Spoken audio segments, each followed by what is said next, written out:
I grew up, I was very ashamed this last time about New York because when I was raised in New York City, the first thing your mom told you when you walked the streets was look straight ahead and don't fuck around. I can't believe how many New Yorkers I saw looking at their fucking phone. I wish I could smack them all with one hand. This is the worst fucking thing going in the world right now. This takes people's attention. This takes your fucking time. This is why when I go on the road, I don't bring social media with me. Once I'm on the road Thursday, there's no social media with me. I have Twitter on this phone, but no Facebook. Yeah. I got my emergency fucking email, but that's it because I've seen what it's done to people. People are fucking done with social media. It went from posting one thing to posting psychological problems now. Social media is at an all-time fucking low. And it's not social media's fault. It's our fault for letting ourselves get caught up. You know what I'm saying? I use it to promote dates and to keep in touch with the fan base from the church.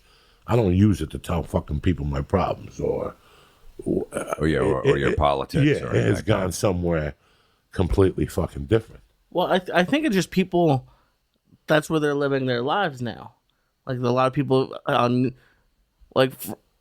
whenever I'm on a diet, I watch people, I look for food videos on YouTube, and there's a new thing now where people are eating, 10 cheeseburgers on, they call it a mukbang. Like, they eat, a whole stack of food, and they have, millions of views, and people are just living their entire lives on the computer now. If you don't go online for 5 days and you go back on, you didn't miss one thing. You didn't miss one thing. You didn't miss one thing. You didn't miss one thing. They said 20% of people are on Twitter in the whole world, and only 10% actually engage with people. So 80%. I have 17 people in my family, and 3 of them are on Twitter, and none of them post anything. They just follow whatever news organizations to see what's going on. Most of the people have no. My friend got some Twitter beef with another comic. I go, you realize 2,000 people know what's going on in this whole world. Right. I go, no one knows what the fuck's going on. I go, don't play to that 2,000 people. But do you think that it's on everyone's radar? It's not. Who gives a shit? Because we're all on it every day, or a lot. What kills me the most about this thing that we're going through right now with social media is, I had to say something to somebody a couple of weeks ago. I really like this girl. She's come to a couple shows and stuff. And she emails me once every 10 days about Thailand and how beautiful it is. And one Saturday, I just checked Twitter, and she had 20 fucking tweets in a row. There's 2 people that I don't know how they're living their lives. People always go, oh, Joey, you got some outlandish fucking stories. Because I wasn't raised on the fucking television or raised on a phone. I was raised on the street. I was raised living life experiences. Not reading about somebody doing mushrooms or reading about I lived it. You know what I'm saying? I lived it. I never had to read about it and then go do it to try to be cool. I didn't know anything about that. I lived for now. And I still live for now. I feel bad when I see people constantly, and you see them constantly all day. Yeah. All you gotta do is look at the thread and see what you missed for 6 hours, and you're like, this person has not stopped. You go to a fucking concert, what do you see?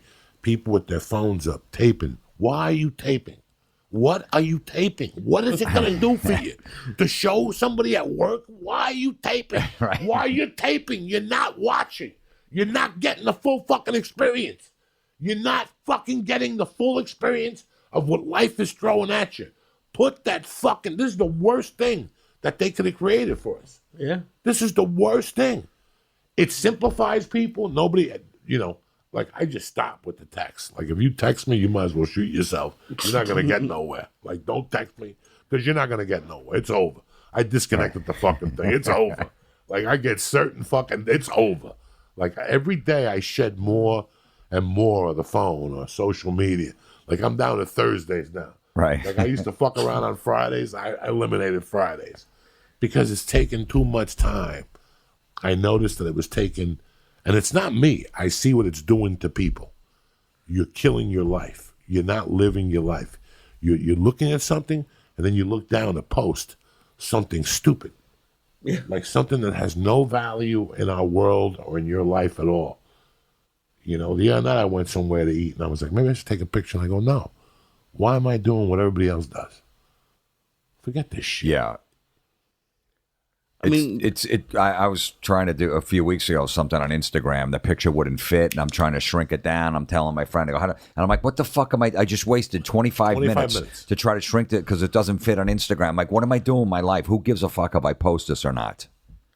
are kids getting phones? Like I didn't get a phone until I was in middle school, and that was, it was just a brick phone, like the Nokia old ones. Are young kids, like in elementary school, getting phones now? My kid's 8. He's going to be 9. He doesn't even. He's not getting a phone for a while. He's not even asking for one. Really? I figured they'd be asking by like 4 or 5. No, he doesn't. His cousin, who's a couple years older than him, he's got the phone, and now they have like it's affected their relationship because whenever they see each other, he's just looking at the phone, playing a game, and my son's just sitting next to him, going, "Hey," wanting to talk to him, but he's just buried in the phone.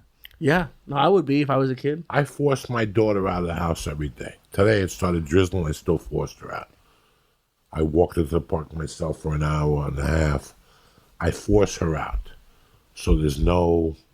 I want her to live the same.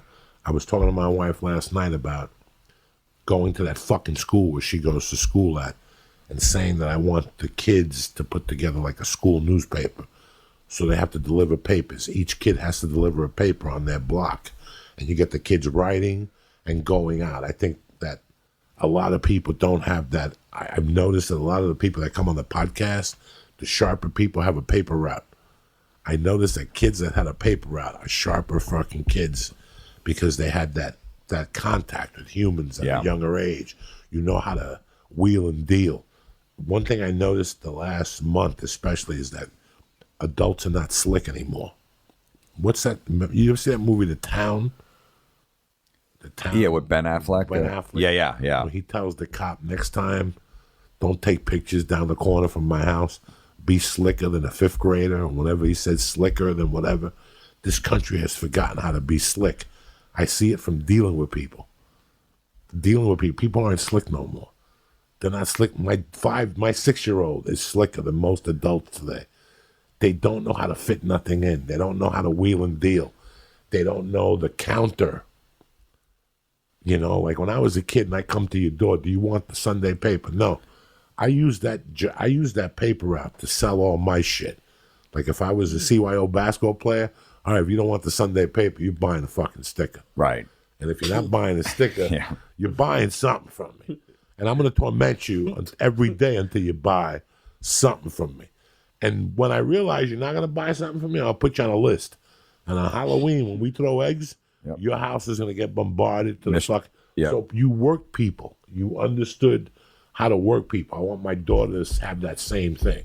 How to work people. And that's how you learn all this shit. So I'm going to that fucking school to pitch them for her 1st grade. That all those, get 5 or 6 first graders and give them extra credit. Make them write 2nd graders, 3rd graders, 4th graders, 5th grade. Even if I have to walk down the block with her to deliver those papers. Yeah. And to ask for the quarter, whatever the fuck it is. Because we're missing out. We're missing out. I see kids missing out on a lot of things that I had growing up that I'm happy I didn't miss out on them. Paper routes, working, when it snowed, fucking shoveling people out. I used to make $100 every time it Easily. fucking snowed. Absolutely. Every time 100, it snowed, I took a 150. yardstick out, fucking a shovel, me and my buddies. You want to drink tonight? You want to smoke pot?